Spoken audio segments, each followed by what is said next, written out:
What's up, City Hope Youth? Hey, tonight I want to share a story of the Israelites with you guys, so we're going to jump right into it. Now, here's the reality of the Israelites. The Israelites were a people who loved God, and they were loved by God. In fact, God loved them so much that he called them his chosen people, and he gave them their own land, and he called it the Promised Land. And here's the thing, for the Israelites to be able to inherit the Promised Land and to remain there, all they had to do was listen and obey him. But here's what happened. As time went on, the Israelites began to rebel against God.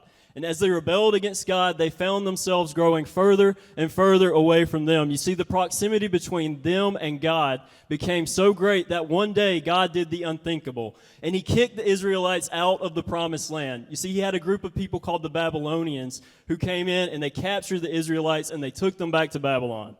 Now, I'm sure most of you in this room probably haven't read the book of Ezekiel. But I want to encourage you to, because it's really cool. There's some really cool stories in there. In the book of Ezekiel, we see the story of dry bones coming to life. And we see God revealing this angel with 4 faces. But I think the coolest part of the book of Ezekiel is what happens at the very end. At the very end, God is talking about how he is going to restore the nation of Israel. And he does this really cool thing. In the last verse, he names himself Jehovah Shammah, which means the Lord is there. Now, I want you to understand how groundbreaking this is, but perhaps you can't because you already know that God is everywhere all the time. But can I challenge your way of thinking tonight? If God is everywhere all the time, then why at times can you and I feel so lonely? You see, I think it's really easy for us to understand that he is everywhere, but do we really understand that he is there for us? Continuing on with the story of the Israelites, I want to share with you their reality. You see, the Israelites never got to see the nation of Israel restored, at least those in captivity. But here's the cool thing.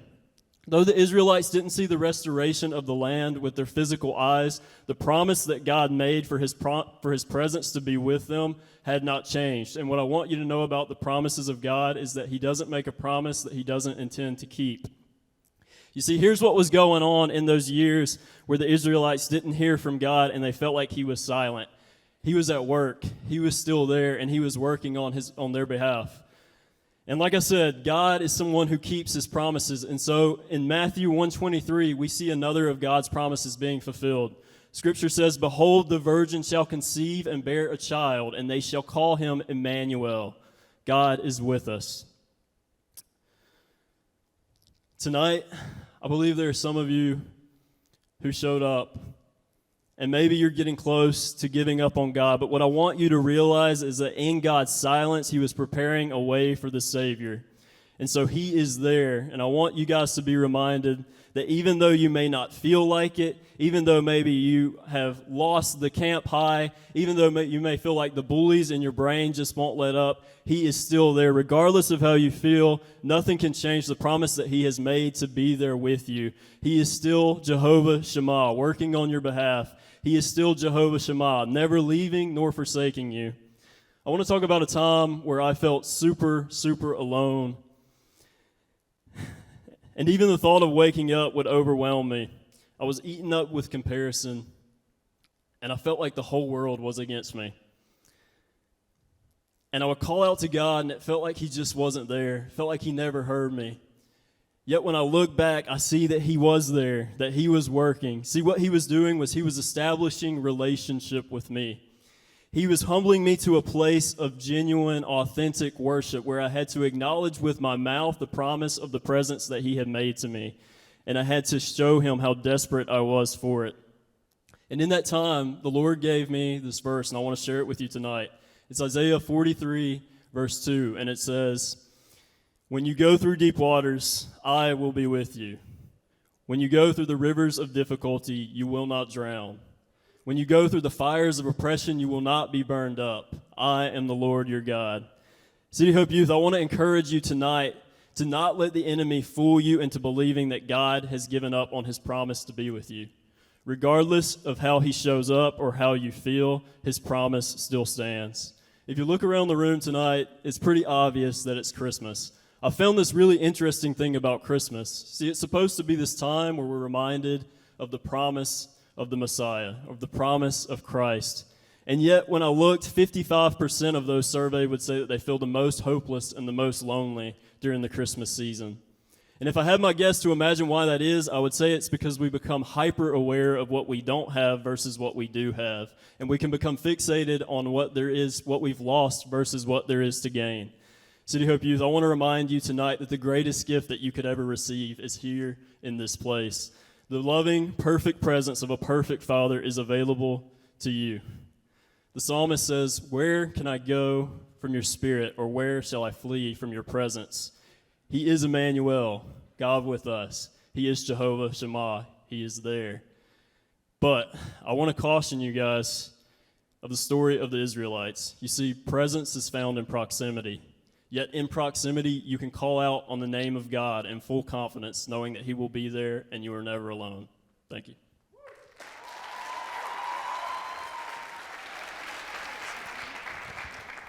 Hi, guys.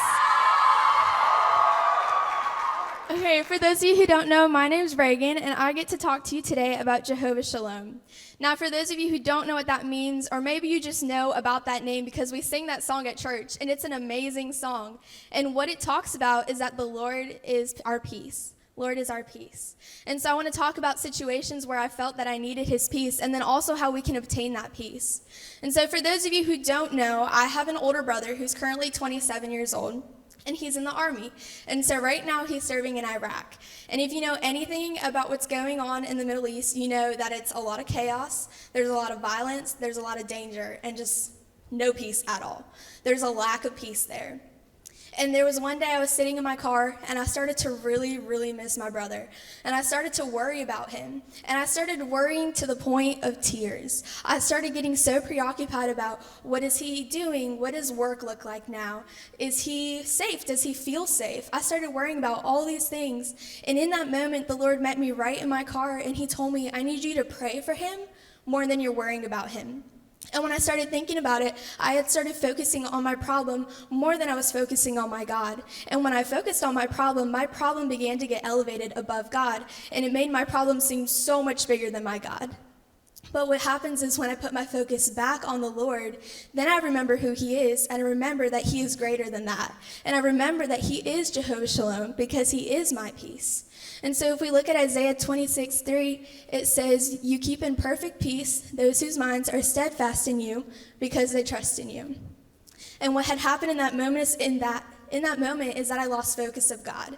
I started focusing on the problem, and I thought that the problem was too big for my God.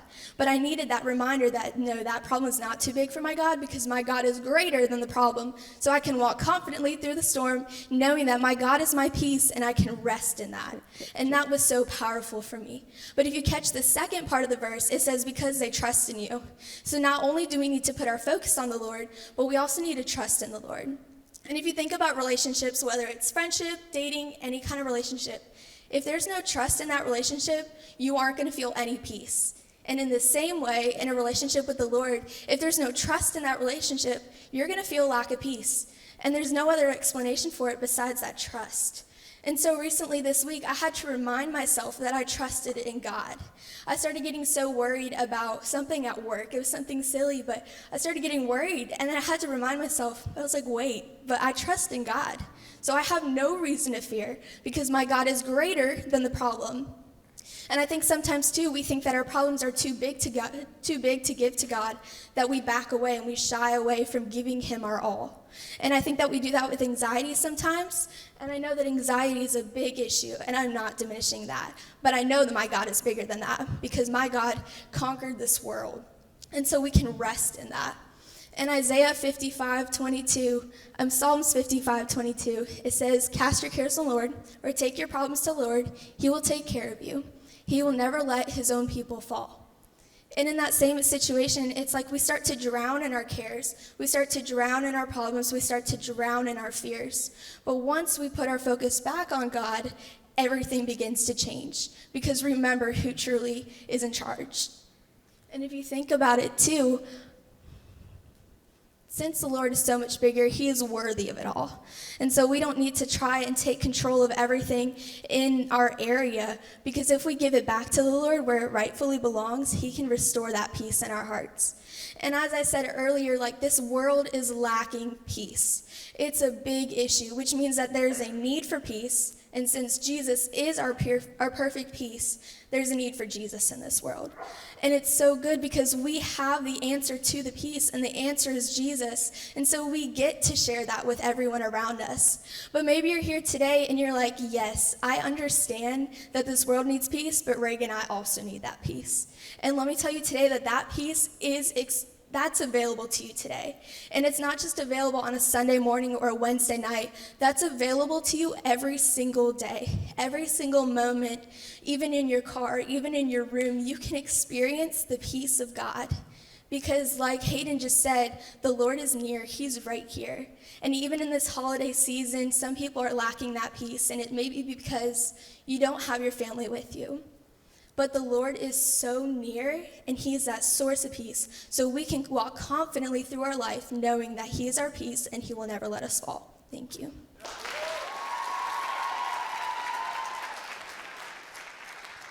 City Hope Youth, what it do? One of the names that God gives us in the Bible is Jehovah Nissi, which means the Lord is my banner. And we get it, and he tells us his name in a cool little story in the book of Exodus in the Old Testament, coming out in chapter 17. And we see this, that the Israelites, they just got free from slavery from Egypt. They're wandering around this hot desert. And you know what happens when you wander around a hot desert? You want to take a break. And so they find a nice mountain to camp out at. And if you're an Israelite, I don't know why, but everybody around in the surrounding vicinity just wants to fight you. I don't know why. There's a lot of ancient beef within the Israelites. I want to get into that, but I only got 5 seconds to get to talk, so that's another day. But this guy named Amalek, he pulls up, he says, basically, I'm going to go to war with Israel.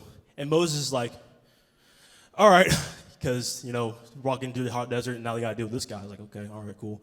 And so Moses goes to his guy Joshua and says, Joshua, get the guys, get ready for war, and I'll be on top of this hill with God's staff raised up. And so Joshua says, all right, bet. And so Joshua grabs the guys, they get ready to go to war, and Moses, with his brother Aaron and this guy Hur, they're on top of this mountain. All right, and so they start fighting. The Israelites go to war. Moses and his 2 boys are on the mountain. And it's a really cool part of the story that the God's staff is raised up. And when Moses, and this is Moses' hand, and when his hands are raised up, Israelite starts winning. But when his hands go down, Israelite starts losing. And you gotta imagine that Moses is 80 years old at this point, and so most 80 years olds can't really raise up their hands, so they need a little bit of help. So, so Aaron helped Moses, and to make a long story short, they win. Okay, and so Moses goes down to the battleground, he builds an altar, and he calls it, you guessed it, Jehovah Nissi. And so what does that mean for us today? What does that look like? What does it mean to be what does it mean that Lord is our banner? Well, you gotta think, what are banners used for today? One, banners are used for remembering and celebrating. If you go to my high school in Pensacola, walk into the lobby and you look up into the ceiling and you see all these banners around, and each of these banners tells a team that won state championship that year. If you go, you won't find any of my teams on there because I never won a state championship, which kind of sucks, but it's whatever. But if you were on one of the state championship teams, you walk in, you look up, and I was like, oh, I remember. That was my team back in 1949. I'm not that old, but I remember that night. We won. We celebrated. It was a good feeling. It was great. We had fun. Banners are used to remember to celebrate, but they also help us to navigate. So like a camp, when we break together and go try to find our teams out on the rec field, and you can't find it because everyone's trying to find their team, all your leaders have to do is raise their banner up, and you see, oh, look, a giant orange flag with an orangutan on it, that's me. And so you go over there. So banners are important not only for those who raise them up, but also for those who see them. And it's really cool in this verse in Psalm 64, it says, you have set up a banner for those who fear you, that they may flee to it from the bow. So God has given us a banner. And Charles Spurgeon, one of my favorite theologians of all time, he says this about it. He says, he gave them an ensign or a banner, which would be both a rallying point for their host, a proof that he had sent to fight, and a guarantee of victory. He gave us a banner and guaranteed victory. And it's really cool that God reveals his name in a time of war, because you really think about it, whenever you see if you're in a war and you see your banner going towards the opposition, that usually means you're winning. And it's really cool because I don't know if I'm just getting old or what, but I can kind of look back on my life and I can see all the banners that I put up all my life. I can point to 2018 when my mom was first diagnosed with cancer. I remember the worry, the fear, and the anxiety of like, oh shoot, I'm about to lose my mom. Like, I can remember the year, like a couple years later, that when my mom went in remission and was healed. I remember the joy I felt. I remember the great feeling of having my mom back again. And then I remember 5 years later, mom calls me, hey, Isaiah, you know how the doctor said the cancer may be back in 5 years? Well, it's been 5 years, it's back. And I remember that fear and worry, anxiety came back over me. But the Lord is my banner. I can rally behind God and look forward to when God heals my mom. And students, I don't know what battles you go through on a daily. I'm not with you 24/7 because that'd be kind of weird. But maybe you're dealing with fear, worry, anxiety, or maybe a family member sick. But I want to let you know that the Lord is your banner. And if you rally behind him and remember what God says in his word, that you will see victory. Thank you.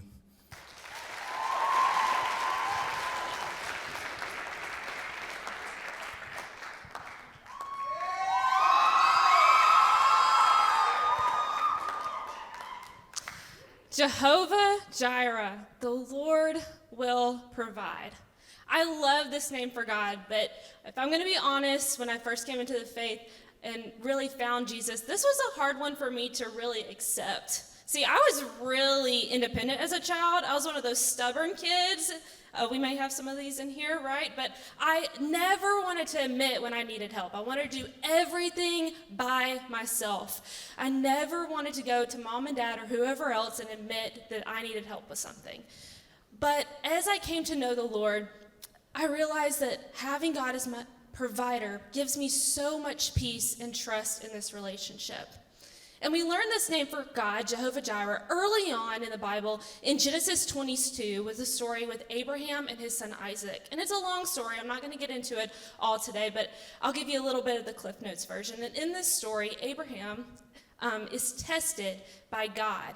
God decides to test his faith, and he asked something impossible of Abraham. He asked him to sacrifice his only son Isaac as an offering to the Lord. I know it's crazy ask, but Abraham and Isaac head up to the mountain, and Abraham prepares to make an offering.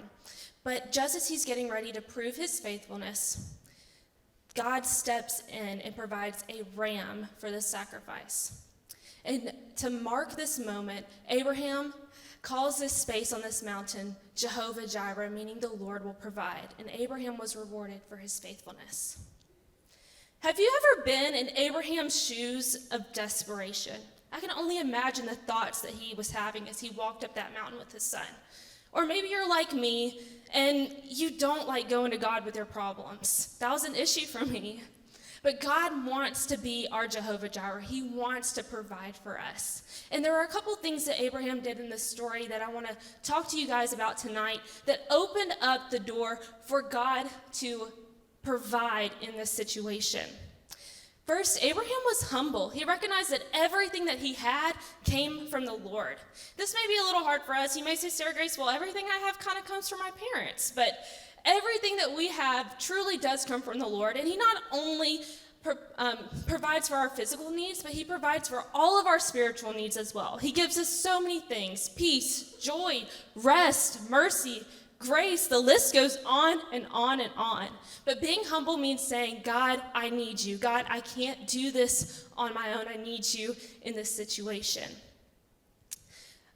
And if you're in that stage and you're saying, God, I need you, God, I need you, I want you to know that Jehovah Jireh doesn't just mean that the Lord will provide. It also means the Lord who sees. God sees you in your situation. He sees you in your mess. He sees you in your need, but he wants you to bring those needs to him.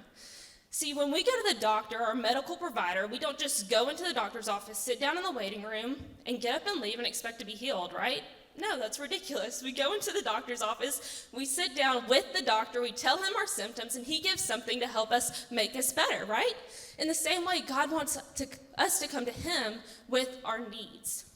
But there's another thing that Abraham does in this story that opens up and invites God to provide, and that was his faithfulness. He has incredible faith. As he's walking up this mountain with his son, Isaac's like, hey, we don't have an animal for this sacrifice. But Abraham responds and says, I know that the Lord's going to provide.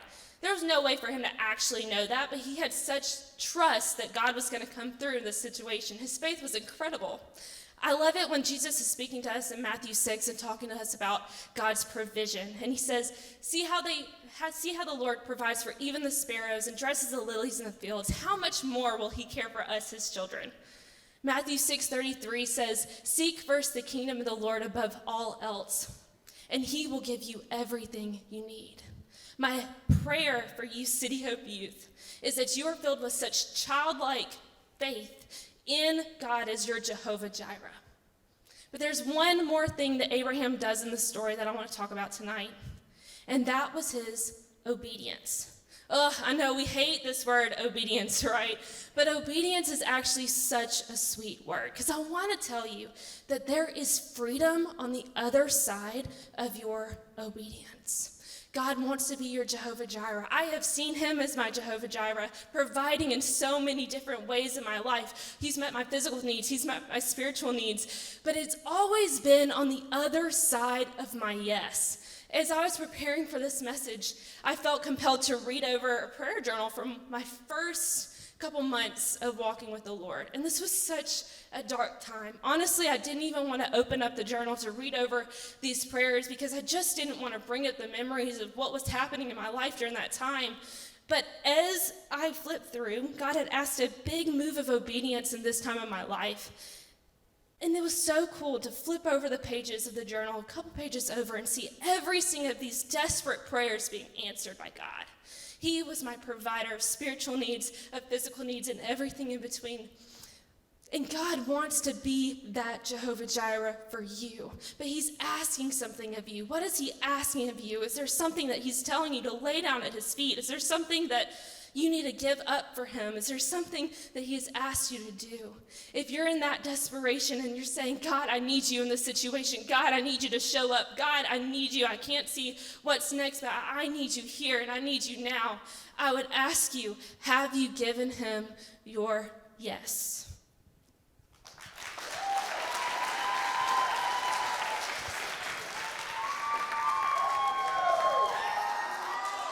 Okay, hold on. Stop. I don't have a lot of time, and if you know me, I talk a lot. So, if you're anything like me, you have a parent who kind of ran out of good ways to discipline you, like effective things to do to discipline you. My mom, when I was like 8 or 9, realized like spanking me wasn't going to do it anymore, and grounding me from the things that she paid for wasn't really a good plan. So she started making me write down sentences. And it was one of those things that was like, not like Bart Simpson on The Simpsons where he's writing down, I will not. My mom, it felt like she like opened the Bible and just flipped pages and then closed her eyes and pointed. And it was like, this is the one that you're gonna write today. And it would have absolutely nothing to do with anything that I had done. It made absolutely no sense. I remember consistently like hand cramps. And I remember one day I made my mom so mad. And I don't exactly remember what I did, but I know that I made her mad enough to go, you can't just do one verse. Like, you're getting a whole chapter today. You're gonna write down a whole chapter. You're gonna learn a whole new song. And I remember this verse even to this day. It was one of the first verses that I memorized. And little did she know, and little did I know at the time as I begrudgingly wrote it, that this would be one of the verses that completely changed the way that I looked at God and even affected how I look at him today and how I follow him. See, this chapter is Psalms 23, and in this chapter, I love it because it gives God such a personal name. It tells us Jehovah Rohi, which means the Lord is my shepherd. And again, if you're anything like me, on the 17th time that I'm writing this down, I'm like, what even is a shepherd? What does it do? I've never met a shepherd. I've never even seen a shepherd. I've had my hand bitten a couple times at a petting zoo by a sheep, but I wouldn't call the people that are running those things shepherds. I mean, sometimes I wouldn't even call them people. Like, if you've seen them, like, that being said, I remember looking at this and being like, what does this even mean? But I also remember who wrote it. And it was really cool. The person who wrote Jehovah Rohi, the Lord is my shepherd, was in fact a shepherd for most of his boyhood. The coolest thing about him is he would go on to do so many different things. He'd be a warrior, a songwriter, a worship leader, and even a king. And King David remembered what it was like to be a shepherd. It was in the shepherd field where he received his calling, where he received his anointing, where God called him a man after his own heart. And I believe that it's in the shepherd's field where God taught him how to lead his people. And it's here that he sees exactly what it means to be a shepherd. And I'm so glad that he didn't just write, "The Lord is my shepherd," and stop. He wrote a whole song about it. And it goes, "The Lord is my shepherd, I shall not want. He makes me lie down in green pastures. He leads me beside still waters. He restores my soul. He leads me in the path of righteousness for his name's sake. And even if I walk through the valley of the shadow of death, he is with me. Your rod and your staff, they comfort me. You prepare a table before me in the presence of my enemies. You anoint my head with oil. My cup runs over, and surely goodness and mercy shall follow me all the days of my life." And I love it because we're talking about the names of God, and I think that a shepherd is so cool because it describes all of these things that we talked about today. That he's like, a shepherd is more than just someone who hangs out with sheep occasionally. No, a shepherd is someone who provides. A shepherd is someone who is leading you to peace. A shepherd is someone who is there with you in all of this. He is the one who is walking before you and fighting your battles. He's the one you get to look back on. A shepherd takes care of his sheep. And I think that's the coolest part, is that a shepherd, no matter what, is taking care of his sheep. He is the one that his sheep look to. And if you know anything about sheep, you know that sheep are not the brightest animals. They are really dumb. I remember seeing videos of sheep, and they're constantly getting stuck. And I remember seeing one where a sheep got stuck, and the shepherd came and like helped him and freed him, and then you see him bounce around and get stuck right back in the exact same place that he was. And it makes no sense because sheep are not smart animals. But sometimes we're not smart people, right? Sometimes we need just someone to lead us just to stay alive. Sheep need constant supervision. They need constant leadership just to continue to live that day. And me, I feel like I so often need constant leadership and supervision just to make it through my day. And it's super cool to see that God is that for you, that he is the shepherd. And I love that the name isn't "The Lord is the shepherd." The name is "The Lord is my shepherd." And it's so cool to see that God says, you know what, I want to be your shepherd. I want to lead you through the valleys where it's darkest. I want to lead you to peace. I want to lead you to rest. I want to make it for you. I want to lead you. And it's so cool to see that God does that when we give it to him. When we decide to follow his authority. And so often we talk for Platform about how hard it is to be a Christian, how difficult it is to live in our faith. And I feel like people forget how sweet it is to have a shepherd. Because our God loves you so much. He wants to provide for you. He wants to care for you. He wants to bring you this peace, this relaxation, all of these things that he promises inside of that Psalms 23. He is your shepherd. You should not want, because he is there for you. He loves you. He cares for you. I love you, and I care for you. Thank you.